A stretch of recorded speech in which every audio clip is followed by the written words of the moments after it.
야, 이 부장! 네가 부장이면 땅이야? 뭐?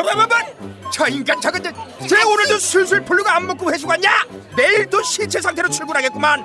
아유. 고려 생활건강 술술 풀리고 음주전 한포가 당신을 지켜드립니다. 특허받은 천연 유래 성분 숙취 해소제 술술 풀리고를 은하계 최저가로 딴지마켓에서 만나보세요.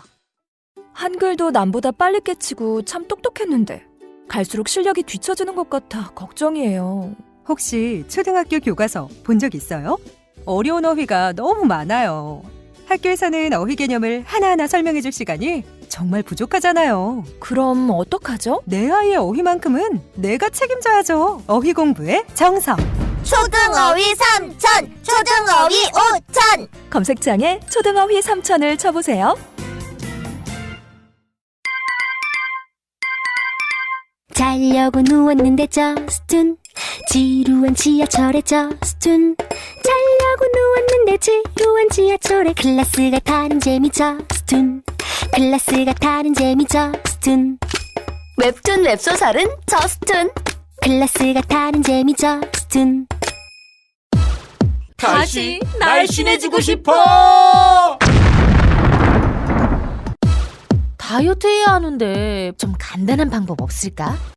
1522-6648 1522-6648 혹은 비타샵을 검색해주세요.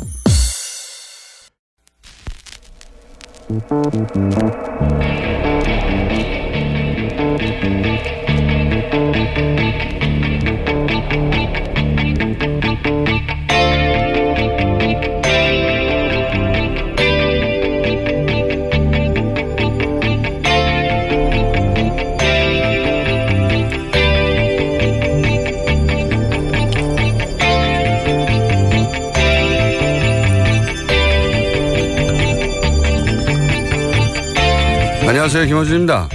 얼마 전 KBS 세계는 지금에서 런던의 부동산 투기를 다룬 적이 있습니다. 부호들이 투기 목적으로 주택을 사들인 후 거주는 하지 않고 몇 년째 비워둔 집이 런던에만 2만억 원 넘고 그 덕에 집값과 월세가 폭등하자 서민들이 노숙자화되고 있다는 리포트였습니다. 이에 한 시민단체가 그렇게 몇 년째 빈 주택을 무단 점거하는 이벤트를 벌였는데 한 빈 주택에 임시 숙박하게 된 노숙자에게 기자가 묻습니다. 왜 남의 집을 무단 점거하느냐? 그가 답합니다. 안 될 건 뭔가? 내가 이 집을 가져가는 것도 아닌데. 집은 사람이 살아야만 존재 가치가 있다. 그는 사유재산을 무단 점유하는 불법을 저질렀죠. 그리고 주택 문제가 무단 점유로 해결할 리도 없습니다. 국가의 주택 정책과 복지 예산이 필요하죠. 그런데 오로지 재산상 이득을 위해 투기하고 집은 몇 년째 비워두는 행위가 그 결과로 집을 뺏겨 추위에 얼어 죽느니 그 빈집에 임시로 무단 점거한 행위보다 과연 얼마나 더 윤리적인가? 사유재산의 불가침성은 과연 절대적인가? 부동산 문제는 항상 돈의 관점에서만 다뤄집니다. 그런데 노숙자의 항변을 듣다가 문득 생각하게 됩니다. 이 문제는 아주 어릴 적 아예 유치원에서부터 사유재산과 공동체의 윤리라는 별도의 교과를 통해서 근본적인 가치체계 레벨에서 관점을 만들어주지 않는 법과 정책만으로는 영원히 해결되지 않겠구나. 김어준 생각이었습니다.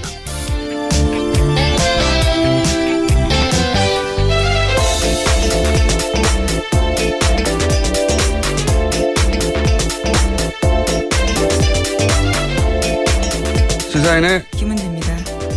네. 월요일이 아닌데 왜 화요일도 힘들죠? 네, 피로의 누적이라고 봅니다. 자, 오늘은 어떤 뉴스가 첫 번째 뉴스입니까? 네, 세계일보가 국정원이 작성한 이명박 정부의 청와대 문건을 보도했습니다. 국정원은 2011년 11월쯤 작성한 문건인데요. 각각 제목이 우상호 좌익 진영의 대선 겨냥 물밑 움직임의 촉각, 2040 세대의 대정부 불만 요인 진단 및 고려사항, 12.6 재보궐 선거사범 엄정 처벌로 선거질서 확립, 이렇게 3건입니다. 이 보고서는 12.6 선거 이후에 야권 좌파가 자행한 선거법 위반 혐의를 검찰 경찰이 일벌백계식으로 엄단해야 한다라는 내용이 나오는데요. 검경이 타깃이 된 인사들의 수사 현황이 일목요연하게 정리된 문서입니다. 이 시점에 이제 박원순 서울시장이 오세훈 전 시장의 무상급식 반대를 자신의 거치와 연계하는 이제 주민투표에 해부하는 승부수인데, 예. 승부수로는 아마 우리 정치사의 길이 기록될 셀프 탄핵이죠. 예. 그렇죠. 예. 그게 10월 26일이었으니까 그 선거 직후, 박원순 시장의 당선 직후에 작성된 걸로 보입니다. 네. 그런데 이제 내용을 보면 재밌는 게 많죠. 그러니까 우성호 의원이 발언을 어떻게 했느냐가 중요한 게 아니라 그 발언이 통화로 있었던 뭐 문자로 있었던 카톡으로 있었던 다 수집되고 있었다는 사실이 중요한 거죠. 그렇죠. 네. 사찰 문건으로 의심할 수 있는 것들입니다. 그러니까요. 이게 이제 이 보고서 작성된 시점은 이명박 정권 말기이긴 하지만 이어진 박근혜 정권에서 이 개인 사찰을 과연 중단했겠는가. 이게 이제 핵심 포인트인 거고요. 이 문서가 많아요. 다른 문서 내용도 좀 소개해 주시죠. 네. 네, 관련해서 선거사범 관련해서는요. 공장장 이름도 나와 있습니다. 대회비라고 쓰여 있는데 여기에 선거사범으로서 김어준, 주진우 등 4명이라고 쓰여 있습니다. 그러니까 제 이름도 자주 등장하는데 국정원이 저를 좀 사랑했던 것 같아요. 예. 뭐 사랑하면 사랑한다고 말을 하지 그렇게 따라다니지. 네, 사랑을 문건으로 표현한 거가요. 예. 제 이름이 국정원 문건에도 예, 등장한다는 사실. 그런 말을 듣기는 했습니다. 전에서. 예, 그런데 네, 직접 문서로 본 건 처음입니다. 저도. 그런데 이 보고서 내용들을 보면 아주 구체적이고 예, 거의 정치 국정원이 아니라 정치 컨설턴트예요. 네, 청와대에. 그렇죠. 청와대 정치 컨설턴트이자 심부름센터 역할을 동시에 수행하는 국정원이었다는 게 여실히 드러나죠. SNS 장악 보고서 내용도 좀 소개해 주세요. 네, 세계일보가 또 어제는 그런 내용들을 보도했습니다. 국가정보원이 작성한 SNS 장악 보고서라는 것도 있는데요. 유명인물 다양한 매체 온오프라인 작업을 총동원해서 정부가 국민의 마음의 침투, 머릿속 생각을 바꾸자라고 쓰여 있다고 합니다. 2011년 12.6 재보궐선거에서 서울시장을 야권 그러니까 박원순 시장에게 내준 이유로 그 SNS를 지목을 한 건데요. 국정원은 이를 위해서 보수권 적합 인물, 사건, 문화, 콘텐츠 영역 확대를 해서 이슈 주도권을 확보해야 한다라고 보고서를 썼습니다. 또 보수 목소리를 대표하는 파워 아바타를 육성해야 한다. 이런 내용도 쓰여 있습니다. 네, 가장 재밌는 표현이 이겁니다. 파워 아바타. 파워 트위터리안 뭐 파워 블로거 이런 거는 들어봤는데 예, 파워 아바타를 육성해야 한다고. 네, 굉장히 강조한 것으로 보입니다. 작은 쉼표가 쓰여 있거든요. 예, 그게 이 말은 이들 유명 인사를 이제 아바타로 쓴다는 얘기니까 이들 인사의 워딩을 정해주는 컨트롤 타워가 뒤에 따로 있다는 거잖아요. 아바타로 쓰는. 이 사람들을 우리를 대변하는 유명 뭐 블로거로 키워 육성하고 뭐 이런 게 아니라 아바타라고 표현했어요. 예, 우리를 대변하는 우리가 조정하는 컨트롤 타워가 있다는 뜻이죠. 예, 특정 유명인 지목하기도 했습니다. 보수 성향 소설가 이모 씨, 유명 모델 김모 씨, 개그맨 K 씨 실명이 적혀 있습니다. 네, 등등 이런 사람들을 파워 아바타로 육성해야 되는데 여기서도 그 사찰 민간인 사찰에 정황들이 나오죠. 이 사람의 성향은 이러이러하고 이 사람은 뭐 안보를 중시하기 때문에 어떻게 그렇죠. 합니까? 그거를 평상시에 대화나 뭐 문자나 뭐 카톡이나 통화가 오랫동안 축적되고 그 사람 성향을 분석하지 않는 한 어떻게 알아요? 친구도 아닌데. 예. 아주 가까운 친구 사이에도 정치적 성향을 정확하게 모르는 경우도 많거든요. 예. 사회생활 할 때 만난 사람들은 사찰을 계속 했다는 거고요. 그리고 여기서 굉장히 재밌는 내용이라기보다는 주목할 내용은 국민의 마음에 침투해서 머릿속 생각을 바꿔야 한다고. 예. 이거는 이 적군을 상대로 심리전을 펼칠 때, 이런 발상을 하는 거거든요. 그래서 심리전단이 이 시발대를 운영한 거. 그렇죠. 국정원 심리전단을 실제로 운영했습니다. 자국민을 상대로 심리전 작전을 한 거예요. 그런 구상을 한 거죠. 예. 또 한 가지 주목할 대목은 이 보고서가 내용이 풍성해가지고 주목할 대목이 많아요. 보면 보수 진영이 운용 가능한 매체들을 전부 연계해서 보수 여론을 총집결시켜야 된다. 그게 미디어 전략이거든요. 그러니까 항상 큰 선거, 뭐 대선 총선 이럴 때면 보수 미디어들은 굉장히 동일한 프레임에서 동일한 목표를 설정하고 거의 동일한 논조로 집중적으로 특정 사안을 공격하는 경우가 많아요. 그게 이런 보고서를 보다 보면 우연이 아니다. 네. 그 뒤에 컨트롤 타워가 있다라는 심증만 있다가 또 하나의 정황이 좀 구체적인 정황이 나온 거죠. 예. 다 묶어서. 네, 물증으로 아예 나온 거죠. 네. 매체들을 묶어서 총 집결시켜서 목적을 달성하도록. 네. 그리고 또 이런 것도 있습니다. 각종 대형 커뮤니티 보면은 마치 자신이 이 시점 당시로는 야권, 예. 야권, 뭐 진보 진영의 특정 후보의 열렬 지지자인 척한 사람들이 꼭 등장해요. 그러면서 그 진보 진영의 후보들 간을 서로 반목하고 미워하게 만드는 그런 아주 조직적인 활동이 각종 대형 커뮤니티에는 항상 있거든요. 그런데 이제 그런 활동들, 그러니까 그런 커뮤니티에서의 활동들을 독려하고 조직적으로 하라고 하는 역시 거기도 컨트롤 타워가 뒤에 있고, 이 컨트롤 타워가 최종적으로 국정원은 아닐지언정 국정원을 손으로 움직이는 컨트롤 타워가 있는 거죠. 네, 사람들이 못 찾아오게 하고 거기 분위기를 흐려버리게 하겠다라는 거죠. 못 찾아오게 하거나 서로 반목하게 하거나 예를 들어서 뭐 경선 과정에서 서로 다른 경쟁 후보가 있는데 나중에 이제 그 중에 한 후보가 결정이 되잖아요. 그러면 이제 나머지 한 후보가 손을 들어주고 힘을 합쳐야 되는데 그 지지자들이 흩어지게 만드는 거죠. 전형적인 방식인데 그게 이제 이런 보고서들을 통해서 확인이 되는 겁니다. 그게 우리가 짐작했던 것들이 이 보고서에 거의 다 담겨 있습니다. 제 이름도 있습니다. 나쁜 놈으로 지목되고 있어요. 네, 선거사범입니다. 선거사범. 네, 무죄 받으셨죠? 네. 네. 선거사범이고 잡아들여야 하는 사람으로. 자, 이 보고서가 굉장히 재밌습니다. 불과 뭐 10몇 페이지밖에 안 되는데도 보면은 우리가 의심해왔던 정황들 굉장히 구체적으로 담겨 있죠. 다음 뉴스는요? 네, 원세훈 전 국정원장은 지난 2012년 대선을 앞두고 직원들을 동원해서 대선에 개입한 혐의로 2심에서 유죄받은 바 있습니다. 공직선거법과 국정원법 모두 유죄였는데요. 그런데 대법원에서 사건을 파기환송했습니다. 공직선거법 일부가 무죄라는 겁니다. 그래서 어제 2년 만에 원세훈 전 원장에 대한 검찰이 다시 구형을 할 예정이었는데요. 그런데 새롭게 이번 문건이 나오면서 구형 연기가 됐습니다. 이 문건을 포함해달라는 거겠죠. 저는 사법부의 독립을 항상 얘기하잖아요. 그 사법부의 독립은 굉장히 중요하죠. 기댈 데가 거기밖에 없으니까 최종적으로는. 그런데 이제 이런 매우 민감한 정치적 사안 같은 경우에 특정 정권 하에서 과연 이것이 사법부의 독립화에 이루어진 판결인가 의구심이 가는 사람들이 많아요. 근데 이제 사법부의 판결은 최종적이고 뒤집을 수 없고 그렇게 받아들이는 경향이 많은데 저는 그럼 사법부는 누가 견제하나 라는 생각도 들어요.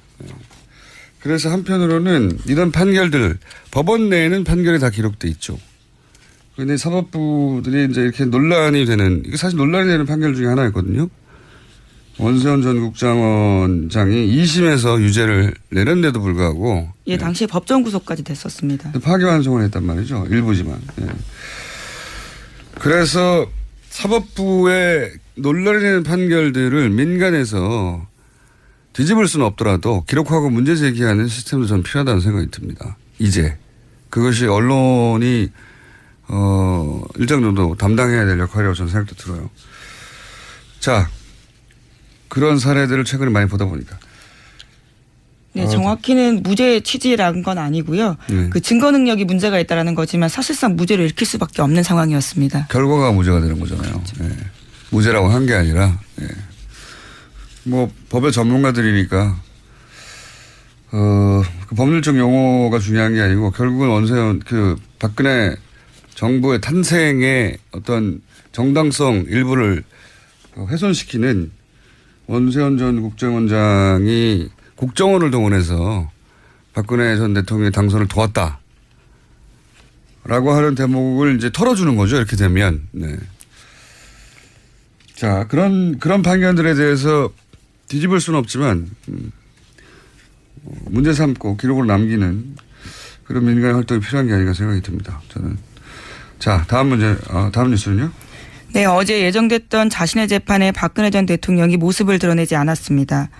박근혜 전 대통령 쪽 대변 변호사는 지난주 금요일 박 전 대통령의 왼발이 심하게 찢어져서 통증을 호소했다면서 거동 자체가 불편하고 밤에는 잠도 못 이룬다고 불출석 사유서 설명했습니다. 교정당국 관계자도 청와대 지역 시절부터 약했던 박 전 대통령의 발가락이 구치소 문턱에 부딪히면서 통증이 생겼다라고 말했습니다. 문턱에 부딪히면서. 예. 아프실 예정을 이렇게 소화하실 줄은 저는 몰랐네요. 어쨌든 잘 소화하셔서 재판 하나를 건너뛰었고 이렇게 되면 이제 계속 아프다거나 통증이 남아있다거나 하면서 몇 번 더 건너뛸 수도 있겠네요. 100일도 안 남았기 때문에 구속 만료일까지 버티는 전략이라고 초반부터 말씀을 드렸는데 그중에 하나의 기술이 지금 나온 게 아니겠는가. 만약에 본인이 불참하면 불리한 재판이었다고 하면 발가락으로 말을 하는 게 아니기 때문에 당연히 나오셨을 텐데. 네, 어제 이재용 삼성전자 부회장이 증인으로 나오는 굉장히 중요한 날이었습니다. 주목도 많이 됐고요. 네, 서로 만나지 않은 거죠. 자, 다음 뉴스는요? 네, 아침 한겨레 신문 보도인데 박근혜 전 대통령이 이재용 삼성전자 부회장과 3차 독대, 그러니까 지난해 2월 15일 만났을 때 이야기입니다. 박근혜 전 대통령이 이재용 부회장을 만나기 전과 만난 후에 최순실 씨와 대포폰으로 총 8차례 통화했다라고 합니다. 8차례. 이 횟수도 뭐 물론 의미가 좀 있지만 더 중요한 건 이제 통화 시간이죠, 시간. 통화 시간이 보니까 이재용 부회장과 박근혜 대통령이 독대하는 시간대만 절묘하게 피해가지고. 그렇죠. 앞뒤로 전화를 한 겁니다. 예. 그러니까 뭐 그 시간, 독대 시간, 그러니까 그날따라 유난히 통화가 많았고 그 전후로 전화가 빽빽하게 왔는데 그 독대 시간대에는 전화를 걸지 않아서 일부러 피하고 전화한 것 같고 알고 있었던 게 아니냐. 독대를 알고 있었다라는 정황 증거인 거죠. 그럼 장시호 씨가 뭐 독대 면담 일정 이런 수첩 뭐 종이를 본 적이 있다고 최순실 씨 방에서 그런 얘기도 한 적이 있죠. 알았겠죠. 당연히 알았겠고 통화의 내용은 몰라도 그 시간대를 피해서 전후로 집중적으로 전화한 것으로 보아 관련 대화를 한 게 아니겠느냐. 뭐. 계속 상의를 한 것으로 보입니다. 그런 정황인 거죠. 네. 이거 전체를 부인하고 있을 거 아니에요. 근데 박근혜 대통령은 뭐 예를 들어서 K스포츠 재단에 대해서도 본인은 전혀 최순실 씨와 의논을 하지도 않고 맡긴 적도 없다. 네. 안종범 전 수석이 애써서 길을 쓰고 만든 거라고 이야기한 바가 있죠. 최순실 씨한테 내가 부탁한 적이 없어. 예. 그렇게 검찰 조사에서 얘기를 했고 최순실 씨는 아니었죠. 본인이 이제 박 전 대통령 부탁을 했다. 예. 이런 얘기를 많이 했죠. 네, 관련해서 어제 TV조선이 검찰의 최순실 씨 수사 기록 보도했습니다. K스포츠 재단과 관련해서는 박근혜 전 대통령 부탁 때문이다라고 이야기했는데요. 물론 미르도 마찬가지입니다.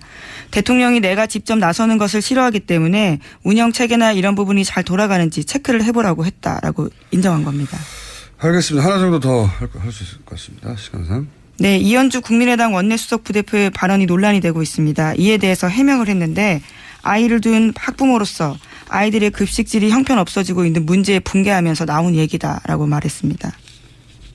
그러면서 이제 이게 기자와 사적으로 대화한 게 이런 식으로 보도됐다. 당사자 입장도 확인하지 않고 그러면서 SBS에서 강력한 유감도 표했죠. 예. 표했더니 SBS가 녹취를 공개해버렸죠. 예. 당사자 입장을 확인하지 않고 보도한 게 아니라 당사자 입장을 확인하려고 전화한 기자의 후속 취재 내용이었더라고요. 네, 원내정책회의 한 다음에 더 자세하게 물어보기 위해서 전화했다라고 합니다. 그러니까 이제 일종의 패턴 같은 게 보여요. 국민의당이 최근 이제 여러 가지 문제로 코너에 몰리다 보니까 이 이현주 의원의 케이스도 그런데 분명히 이제 스스로 자초한 문제들이란 말이죠. 근데 이 케이스도 SBS 기자가 사적 대화, 저는 그래서 뭐 예를 들어서 밥집에서 밥 먹다가 또는 뭐 둘이 대화하는 걸 몰래 녹취했다든가 그런 건 줄 알았더니 그냥 후속 취재였더라고요. 예, 전화로. 예. 그런데 이제 이 상황을 분명히 자초한 측면이 강한데 이런 문제가 생길 때 내가 잘못을 하긴 했지만 내가 잘못한 정도보다 훨씬 크게 부풀려서 누군가 자기를 죽이려고 한다.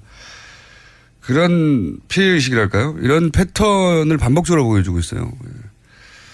이런 사안도 이렇게 SBS 기자를 공격하거나 혹은 그럴 게 아니고 이제 파업 현장에 찾아가거나 뭐 사과를 하거나 아니면 정면으로 거기 가서 이해를 구하거나 그렇게 할 사안인데 이걸 보도한 언론을 탓해버렸거든요.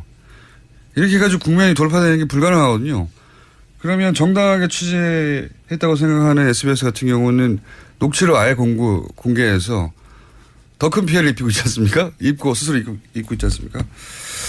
바깥에서 저걸 자꾸 찾는데 이렇게 되면 바깥의 국민들을 점점 더 설득할 수 없게 되는데 이건 전반적인 리더십의 문제인 것 같습니다. 기본적으로 개개인 의원들 다 이런 식으로 하는 거 보면. 자, 오늘 여기까지 해야 될 것 같습니다. 시사인의 김은지였습니다. 감사합니다. 골반 잡자 바로 잡자 바디로직 허리 통증 바로 잡자 바디로직 2017년 쿨 썸머 바디로직 라이트 출시. 통기성이 좋아 땀 걱정 없이 한여름에도 쾌적하게. 입은 듯 안 입은 듯 가벼움의 신축성은 그대로. 자세가 좋아지는 골반 교정 타이즈 바디로직 검색창에 골반 교정 바디로직 라이트. 아무도 묻지도 따지지도 않고 가입하셨다고요? 보험은 너무 어려워요. 걱정 마십시오. 마이보험 체크가 도와드립니다. 1800-7917 마이보험 체크로 지금 전화주세요. 1800-7917 이미 가입한 보험이나 신규 보험도 가장 좋은 조건을 체크해서 찾아드립니다. 인터넷 한글 주소 마이보험.com 또는 카카오톡에서 아이디 검색 마이보험을 친구 추가하여 상담하실 수 있습니다. 모닝똥? 제겐 사치였죠. 내가 토끼인지 토끼똥이 나인지. 내가 변을 본 것인지 변을 당한 것인지 나는 바나나이고 싶다. 간혹 구렁이이고도 싶다. 미궁 대장사랑 빅똥의 추억 미궁 대장사랑이 찾아드립니다. 혈중 콜레스테롤 개선과 배변 활동에 도움을 주는 건강기능식품입니다. 검색창에 미궁 대장사랑. 미궁 장사랑 이름 바꿨어요. 프로바이오틱스 12종 추가. 미궁 대장사랑.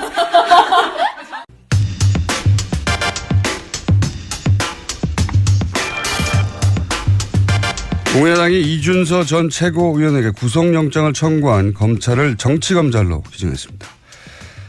국민의당 문병호 전 최고위원 연결해 보겠습니다. 안녕하십니까, 의원님? 네, 안녕하세요. 네. 국민의당에서는 지금 그 검찰이 여당 대표 가이드라인을 따라서 구속영장을 청구했다. 이렇게 요약하자면 보고 있는 거죠? 제가 그렇게 의심을 하고 있죠. 왜냐하면은 지난주에 기류가 이유미 씨 단독 범행으로 흘러가다가 네. 주말에 이제 갑자기 이준서 전 최고위원까지 영장을 청구하게 된 배경이 뭐냐. 네. 그것을 이제 저희 당에서는 추미애 대표가 머리 자르기 발언을 해서 가이드라인을 줬고 이제 검찰이 현 정권에 대해서 잘 보이기 위해서 네. 권력 해바라기성 수사하는 게 아닌가 그렇게 판단하고 있습니다. 그런 의혹이 있다 이렇게 이제 말씀하시는 거죠. 네. 네. 네. 그런데 추미애 대표의 발언 이전까지는 검찰이 내부적으로 단독 범행으로 결정하려고 했다는 또 어떻게 아십니까? 그렇게 했다는 걸 알아야 그게 그렇게 제가 좀 대충 이제 또 수사 상황을 제가 조금 이렇게 여기 듣고 있었는데요. 그런 흐름이었다고 알고 있었습니다. 근데 이제 이 사건이 좀 작년에 리베이트 사건하고 비슷하게 흘러가는 것이 리베이트 사건요? 작년 리베이트 사건 때는 저희가 좀 업무 처리 미숙을 했었는데 그걸 가지고 검찰에서 뭐 대단한 죄가 선거법 위반이 있는 것처럼 영장을 청구하고 2번이나 청구하고 기소해가지고 결국 무죄가 됐습니다. 네. 근데 이번에는 이제 이유미 씨 조작에 대해서 저희가 할 말은 없죠. 정말 잘못하고 죄송했다고 말씀드리는데 네네. 그것을 또 자꾸 또 윗선에 연결시키려는 정치적인 의도가 있는 게 아닌가.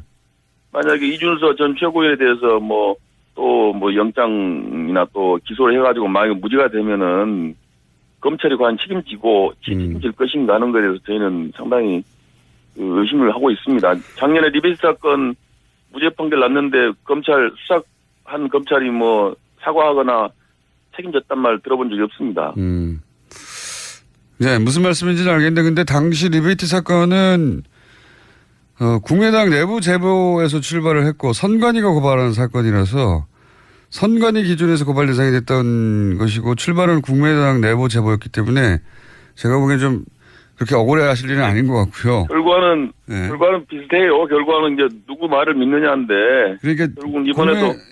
제 말은, 리베이트 사건이 어떤 음모나 혹은 정치적 고려 때문에 출발한 게 아니기 때문에 그런데 이번 사건 같은 경우에도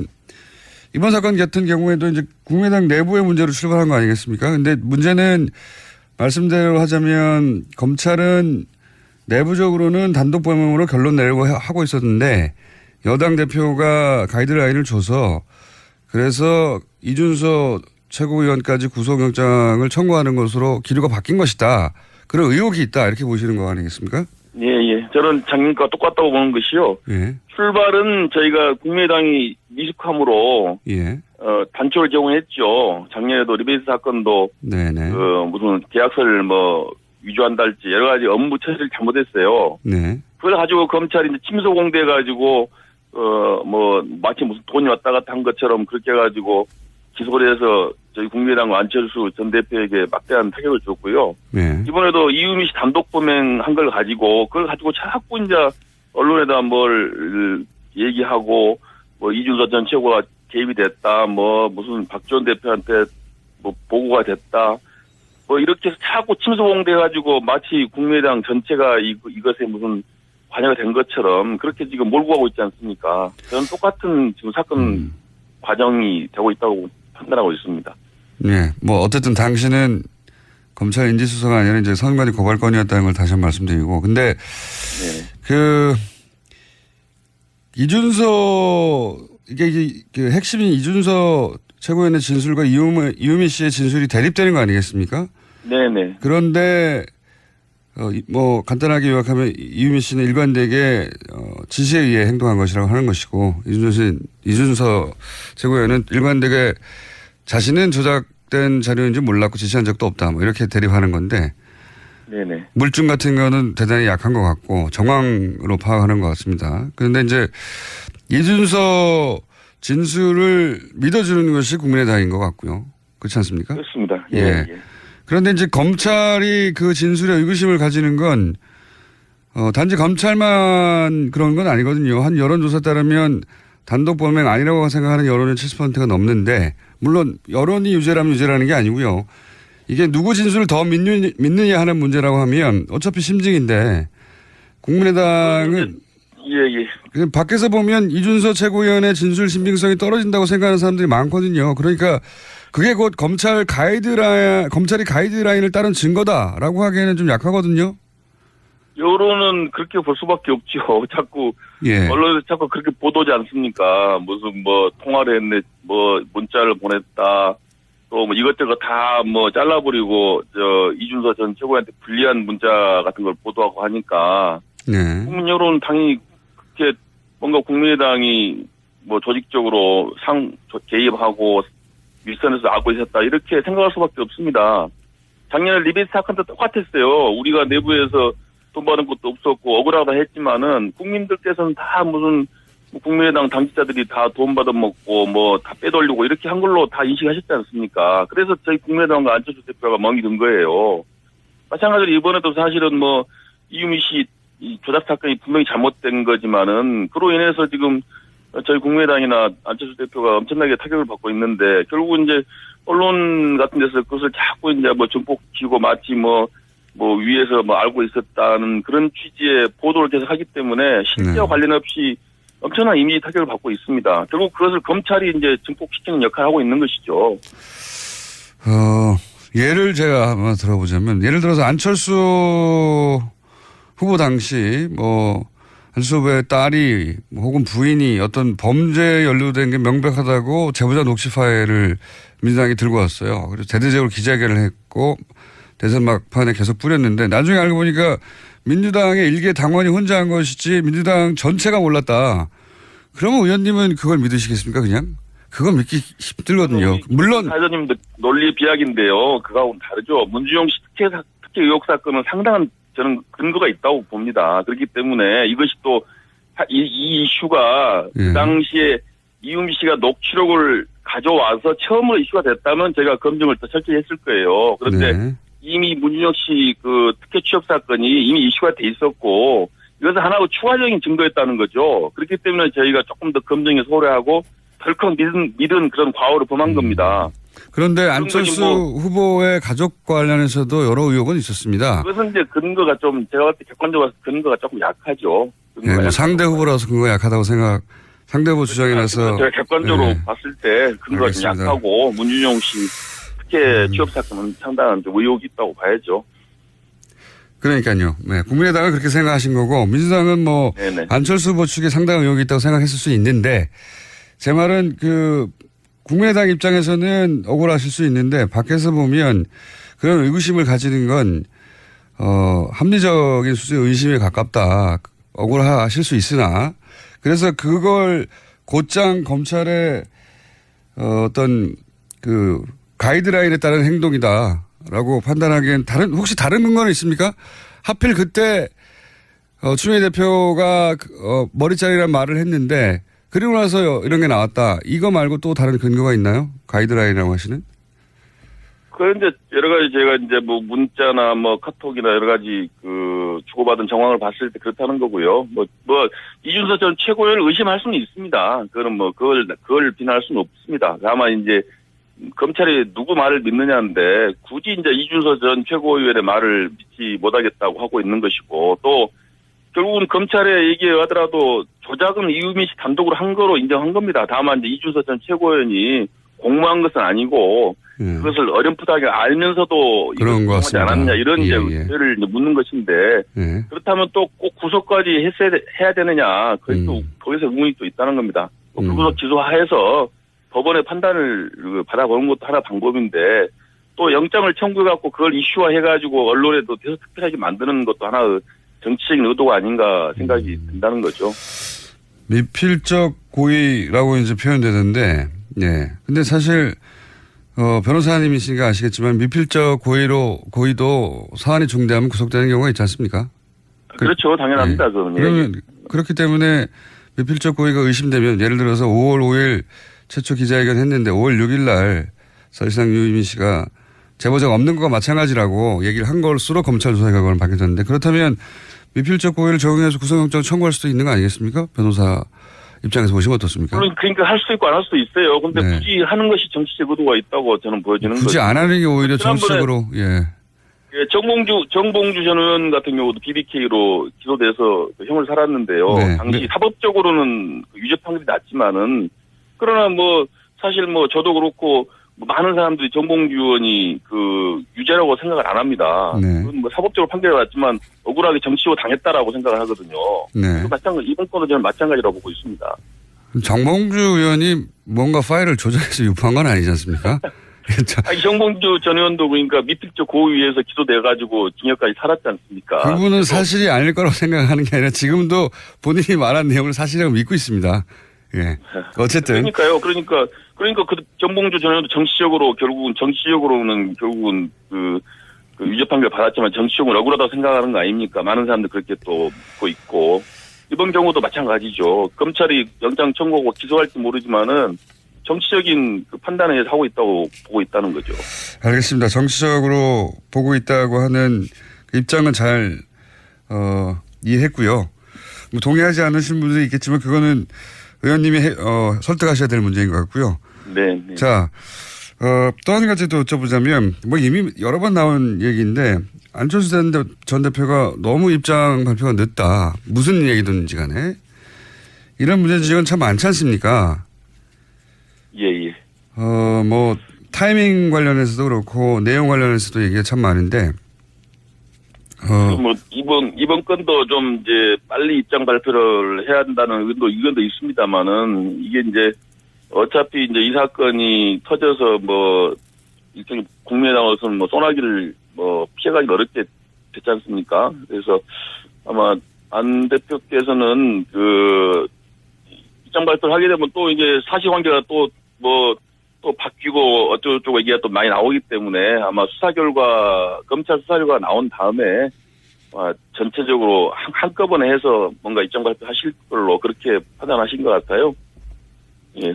중간에 또 만약에 또 이준서 전 최고원 관계가 없는 걸 전제로 발표했다가 또 검찰에서 또 이준서 전 최고원 관계가 있다고 발표하면 또 이게 꼬이기 때문에 아마 전체 또 제가 어떤 검찰의 정치적인 수사를 우려하기 때문에 그래서 이제 최종 검찰 수사 결과 발표를 보고 입장을 표명할 걸로 그렇게 예상하고 있습니다. 법원에서 이제 뭐 영장을 발부할 건지 아니면 뭐 하지 않을 건지 모르겠습니다만 거기에 따라서 또 상황이 좀 달라질 것 같은데 그건 그때 가서 다시 한번 제가 여쭤보기로 하고요. 예. 결국은 그 문제는 그 문제고 지금 원내에서 추경안이라든가 처리할 게 참 많지 않습니까? 근데 지금 국민의당에서는 이것이 그 추미애 대표 사퇴 혹은 뭐 그에 준하는 사과가 있기 전에는 안 된다는 입장으로 알고 있는데 혹시 이 원내 현안을 극적으로 풀 수 있는 제가 보기에는 민주당 대표가 이 일로 사퇴는 하지 않을 것 같거든요. 절대. 뭐 어떻게 풀어야 합니까? 그래서 추미애 대표가 왜 그런 말씀하셨는지 잘 이해가 안 되는데요. 저는 뭐 어찌 보면 청와대를 향한 메시지였다고 저는 판단도 합니다. 지금 추미애 대표가 역대 여당 대표 사상 가장 그 국정에서 소외된 대표거든요. 그래서 내가 이렇게 그 국정을 원만하게 국정을 꼬이게 할 수 있는 힘은 있어. 이렇게 청와대를 향해서 메시지를 날리는 게 아닌가. 아하, 그러니까. 나를 좀 인정해주고 나의 존재를 인정해달라. 그런 메시지를 던진 게 아닌가 그런 생각이 들어요. 추미애 대표가 일부러 그런 메시지를 던져서 국정을 꼬이게 해서 존재감을 청와대에 인식시키려고 한 것이다. 예, 그렇죠. 지금 저 정권 초기인데 뭐 여당 대표라고 해서 아무런 대접을 못 받지 않습니까? 굉장히 창의적인 해석이신데. 소통이 되는 것도 아니고 뭐 국정 운영에 지금 참여시켜주는 것도 아니고 상당히 소외시키고 있다고 보는데요. 그래서 이제 뭐 나도 있다라고 한번 보여주는 게 아닌가 싶고요. 그리고 이제 어쨌든 간에 이제 뭐 여당이 야당을 국정 파트너로 동반자로 인정을 해야 되는데 지금 인정을 하지 않고 있기 때문에 국민의당으로서도 뭐 곱게 볼 수가 없지 않습니까? 그래서 뭐 당분간은 뭐 그럼 여당이 어떤 카드를 내놓으면 이게 가능하나요? 제가 궁금한 건 그겁니다. 이렇게 해라 그러면 우리가 복귀할 수 있다. 뭐 추미애 대표께서 당대표 사퇴해야죠. 여당 대표로서 뭐 야당을 깔보고 지금 알겠습니다. 무시하고 그러면 되겠습니까? 사퇴만이 오로지 이 난국을 타개할 길이다. 예, 그렇습니다. 알겠습니다. 여기까지 듣고요. 여당 대표를 자주 만나셔가지고 여당을 좀 같이 좀 사퇴를 종용할까요? 동반자로 했습니다. 알겠습니다. 그 의원님 여기까지 듣고요. 이 구속영장 발부 여부에 따라서 저희가 다시 한번 모시겠습니다. 감사합니다. 네. 지금까지 국민의당 문명호 전 최고위원이었습니다.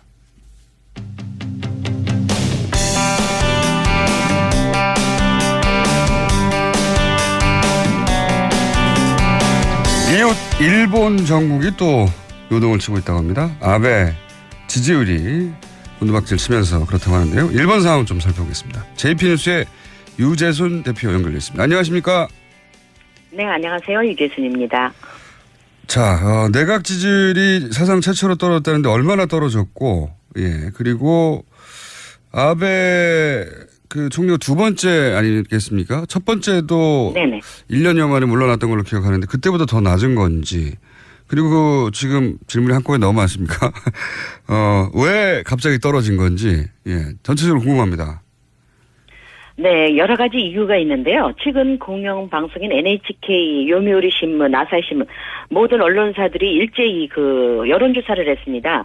NHK가 조사한 지지율은 35%, 그리고 요미우리 신문이 우위께죠. 31%까지 내려가는 그 바닥을 쳤는데요. 지지에 그 하지 않는다라는 지지율보다 하지 않는다라는 그 퍼센테이지도 NHK 경우는 12%가 증가한 48%, 그리고 요미우리 신문사가 조사한 불지지는 52%에 달했습니다. 과반 이상이 지지하지 않는 그런 여론 환경이 되었다. 이게 이제 아베 내각 출범 이후 사상 최저치입니까? 네, 사상 최저치입니다. 그 이전에 왜 아베 내각이 5년 전에 한번 출범했다가 1년여 만에 물러났지 않습니까?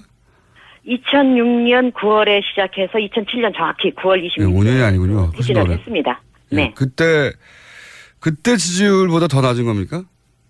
훨씬 낮습니다. 아하. 일본 내각이 인기가 없으면 이 정도 수준으로 떨어지면은 아주 인기가 많이 떨어진 겁니까?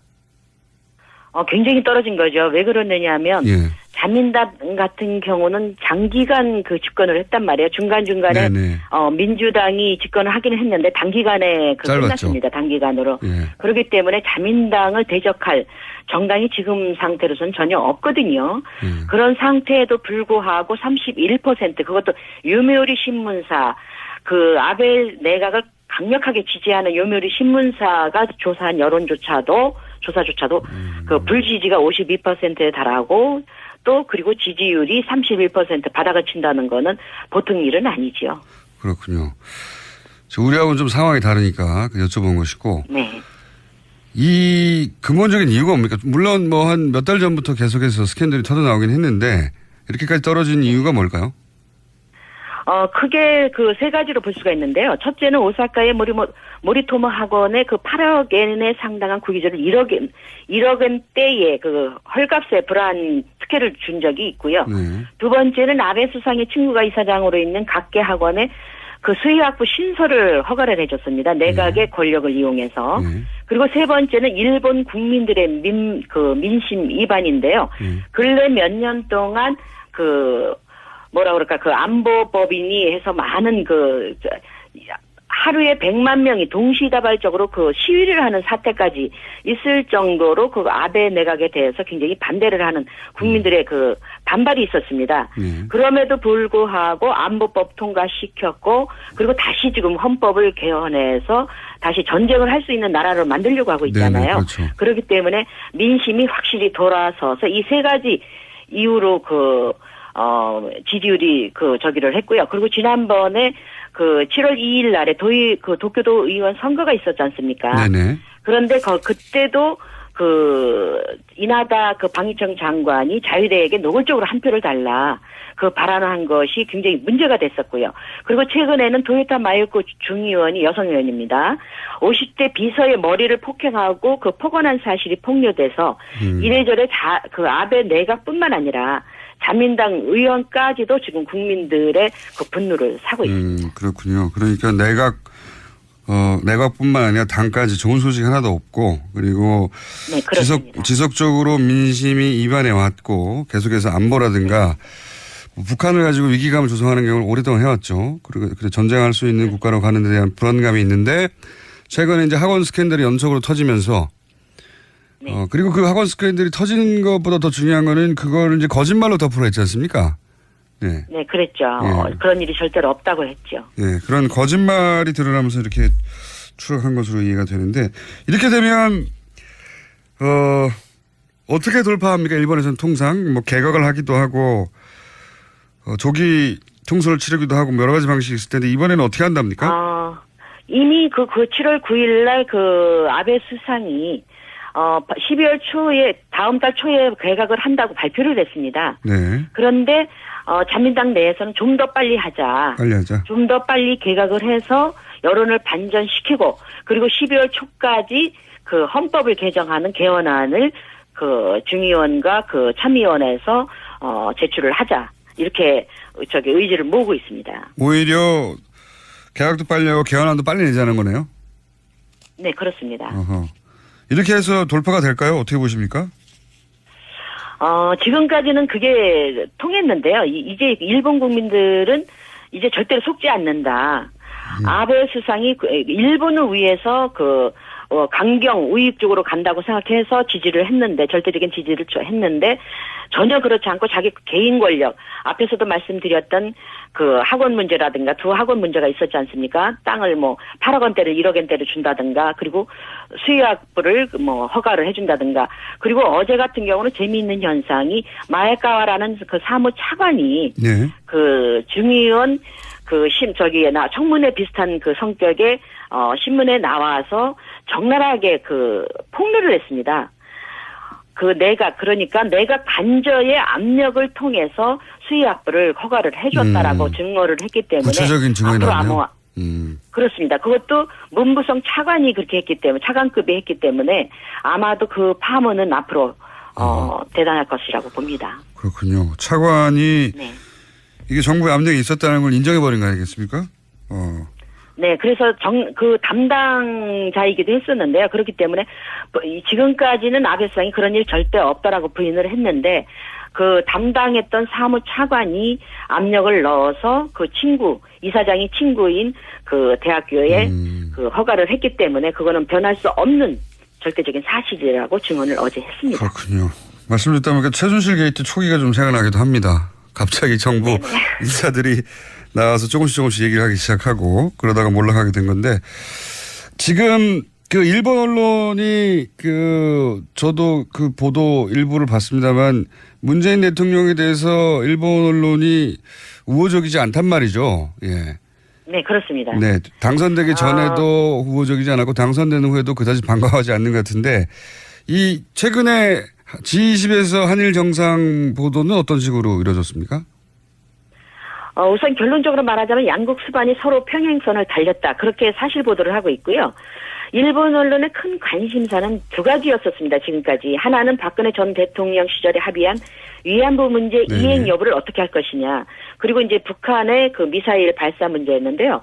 문재인 대통령이 합의 이행은 한국 국민 정서상 받아들이기 힘들다라고 발언을 한 것에 대해서 비교적 일본 언론들은 대체적으로 사실 보도를 하고 있습니다. 그렇지만 우호적인 분위기는 절대로 아니고요. 진보 언론조차도 문 대통령을 친북 성향으로, 우익 언론사는 종북으로 매도를 해서 보도하고 있는 실정입니다. 그래서 위안부, 북한 문제 모두 문 대통령의 성향 때문에 간단히 한일 관계가 개선되기는 현실적으로 어렵다고 분석을 하고 있습니다. 알겠습니다. 제가 마지막으로 하나만 여쭤보겠습니다. 최근에 이제 미국의 싱크탱크 관련 보도를 저희가 하면서 일본 정부나 기업 혹은 재단들이 미국의 작은 지원을 참 많이 한다. 그래서 친일본적인 지식인이나 정치 기반자들을 육성한다는 보도를 저희가 한 적이 있는데, 일본이 그런 정책을 실제로 가지고 있습니까? 일본에서 보시기엔 어떻습니까? 네, 그렇습니다. 사실 일본 정부의 이 같은 정책은 이미 그 역사가 상당히 오래되었고요.